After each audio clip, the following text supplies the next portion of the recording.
Hey guys! Yeah, 2 in 1 week. Aren't you impressed? I wrote an entire sermon in a day.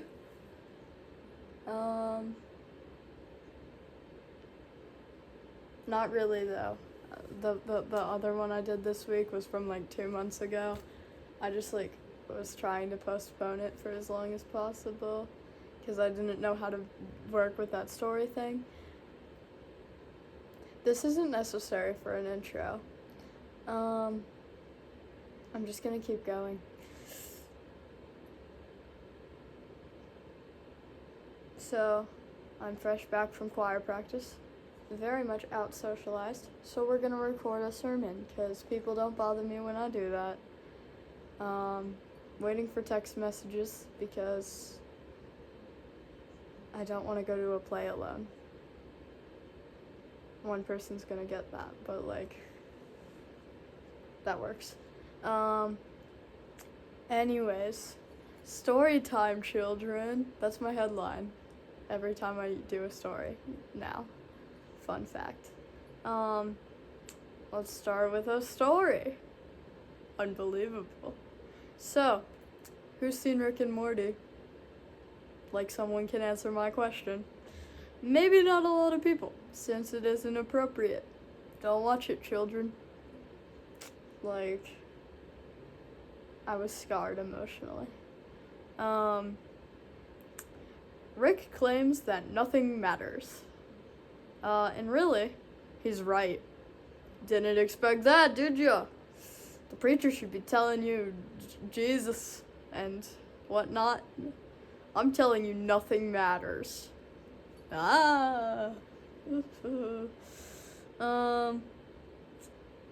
A lot of people die every day. I just wrote people die every day. I was planning to put in statistics, how many people die every day, but I forgot to Google that before recording. So, people die every day. There's a lot of them. And the world is still spinning, if you couldn't tell, as far as we know. Therefore, it is evident that life does not matter in the grand scheme of things on Earth. God cares about your life, probably. We're gonna get to that part. Death and life do not impact whether or not the world's gonna move. It's gonna keep moving. It does that. Even the Bible backs this up. Time for mental health breakdowns. That's the title. Prepare yourself for your breakdown. I'll have you on the floor in tears.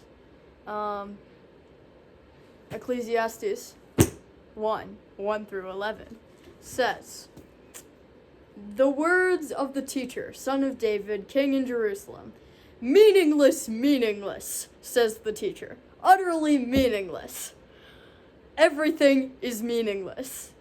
What do people gain from all their labors at which they toil under the sun? Generations come and generations go, but the earth remains forever. The sun rises and the sun sets, and hurries back to where it rises. The wind blows to the south and turns to the north, round and round it goes, ever returning on its course.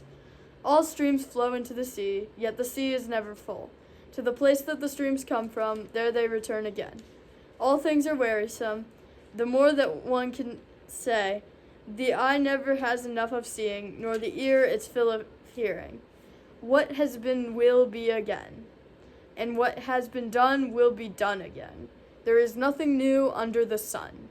Is there anything of which one can say, look, this is something new? It was here already, long ago. It was here before our time. No one remembers the former generations, and even those yet to come will not be remembered by those who follow them." End quote. Even though I never started quoting. That was the Bible. Ecclesiastes 1:11. Wait, 1 through 11. If I didn't already mention that. I need caffeine. So, if you couldn't tell, God has, in the Bible, said that everything is meaningless. End of sermon, right there. Am I right? No, I'm not right. Not end of sermon. Nobody scroll off. So, if it's in the Bible, we know it's true. Unless you're an atheist, and then you don't, but, like, that's another can of worms. I'll convert you to my religion later. For now, just, like, let me cook. But that doesn't really make sense, does it? If everything is meaningless, why did God create us? Why do we follow him? Why does he love us? This section is titled, But Why? So now, we know life doesn't matter. Mental breakdowns continue. But then, why does it exist, you may ask, unless your mental breakdown is affecting your ability to speak. Then you won't ask, you'll just think it in your mental breakdown, okay? Follow? Yeah, I know, it's super easy.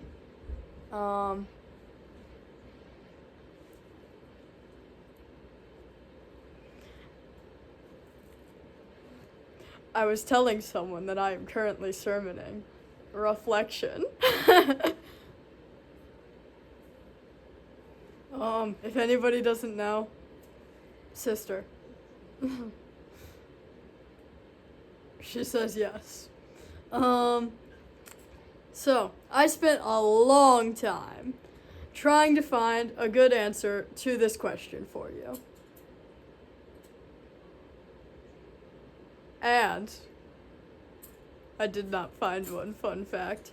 I went and read the creation story because I thought that might tell us why we exist. I thought about every sermon I've ever heard because, like, you know, that's easy. And I remembered Isaac says we should find our meaning in life serving God. Where are the other four? No?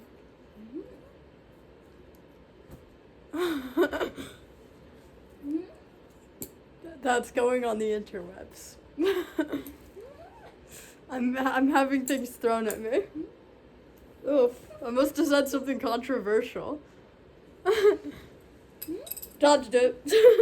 Okay, anyways, after that short intermission, she's laughing.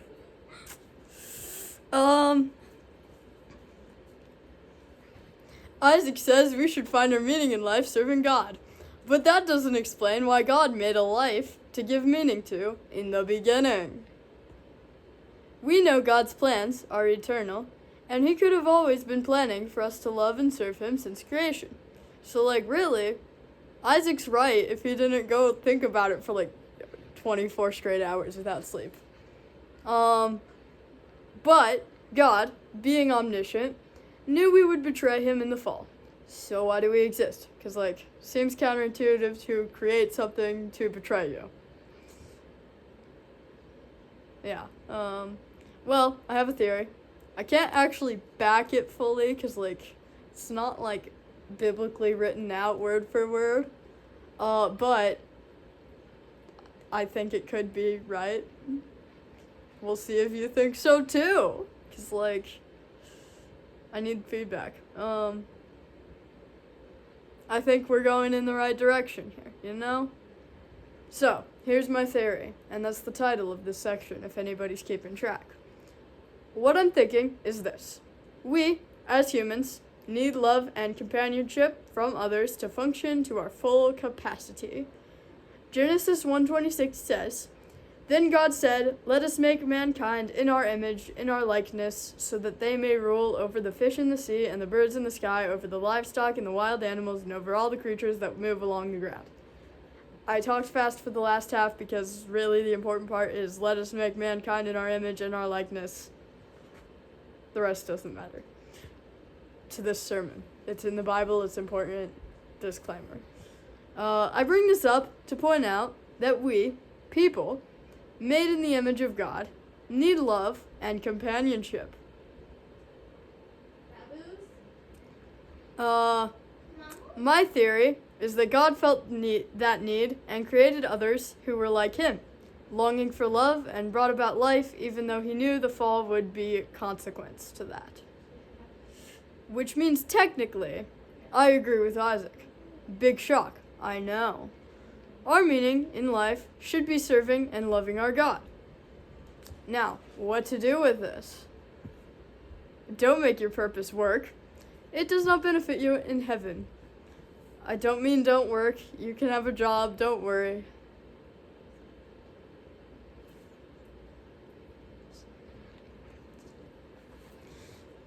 I was communicating that I have 2 minutes to off-screen sister. Because apparently we're cleaning. Like, that is not our purpose in life.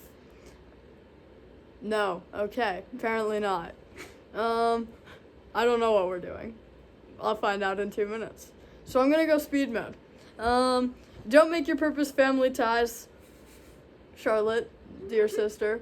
They don't help the earth. Dying with you. You could still have family. Just like a disclaimer. I have a disclaimer after all of these because, like, I don't want anybody to take from this that they should cut off their family and be a hermit without a job. Don't make your purpose surviving.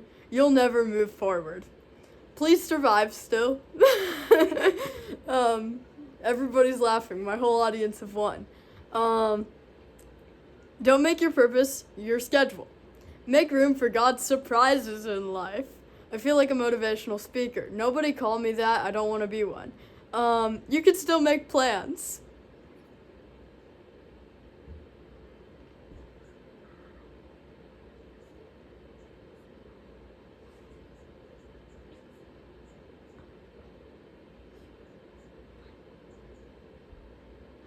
I'm gonna be called a motivational speaker. That isn't counting in my 2 minutes, okay, Charlotte? Don't make your purpose accomplishment. You will never feel satisfied. You can still be successful, but you'll always strive for more, so, like, don't make that your entire reason for existing. Don't make your purpose seeing amazing things. You'll never feel like you've seen enough. You can still sightsee. Just like disclaiming here. Don't make your purpose doing something that's never been done before. Nothing is new in God's eye. You can still do things that, like, are new to humans. That's good. Medical advances are good. I'm not saying they aren't. I swear.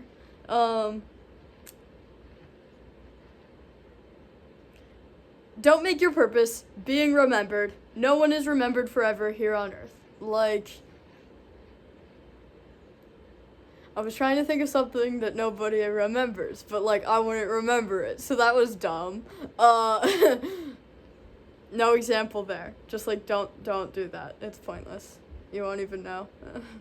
The only thing that should be your purpose is loving and serving the Lord our God.